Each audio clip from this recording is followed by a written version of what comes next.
ადამიანის ხედვა დროთა განმავლობაში იცვლება. რაც უფრო იზრდები და ვითარდები, ნათლად ხვდები, რომ ყველა ადამიანი ერთი მიმართულებით არ მოძრაობს.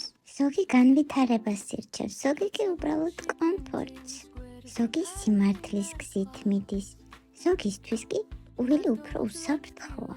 სიმართლე მარტივი არ არის, ის ხშირად გვაიძულებს საკუთარ თავს, სწორედ ისეთი დავინახოთ, როგორიც ვართ სინამდვილეში. ამის ძალა კი ყველას არ შესწევს. ამიტომ იბადება ტყუილი, როგორც ფარი საკუთარი სინამდვილისგან დასაცავად. მაგრამ ადამიანი, რომელიც შინაგანად ვითარდება და იზრდება, საკუთარ თავთან შეხვედრას არ გაურბის. მე სულ ვცდილობდი ყოფილიყო იმ მწვანე შუქი ზურგის ქარი, ის სივრცე, სადაც ადამიანს შეუძლია გაიზარდოს, განვითარდეს, წინ წავიდეს, მაგრამ ყველას არ უნდა მოძრაობა. ზოგისთვის გაჩერება უფრო კომფორტულია, ვიდრე გზის გაგრძელება. და უკვე გზები ორად იყოფა. რახარც აზრი აქვს რამის მტკიცებას.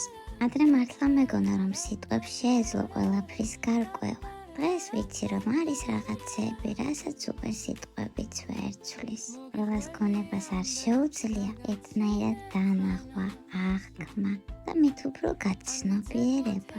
ადამიანს იმაზე მეც ვერ მოთხოვ, ვიდრე მას რეალურად შეუძლია. როგორც თვალს ვერ მოთხოვ დაინახოს, რას მის მხედველობას ცილდება და სწორედ ამის გააზრების შემდეგ მოდის სიმშვიდე. რა თქმა უნდა, ცოტა გულიც გწყდება, რადგან ისევ შეცდი, როცა მასში ის პოტენციალი დაინახე, რომელსაც თავად ვერ ხედავდა.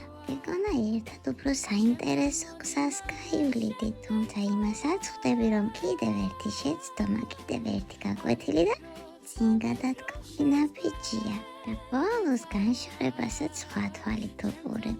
ერთადერთი გზნობა, რაც შეიძლება დარჩეს, მშვიდი სიბრალულია.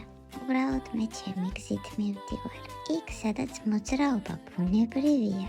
იქ, სადაც სიმართლე არ აშინებთ და სადაც სინათლე კი არ აბრმავებს, არამედ გზას ანათებს.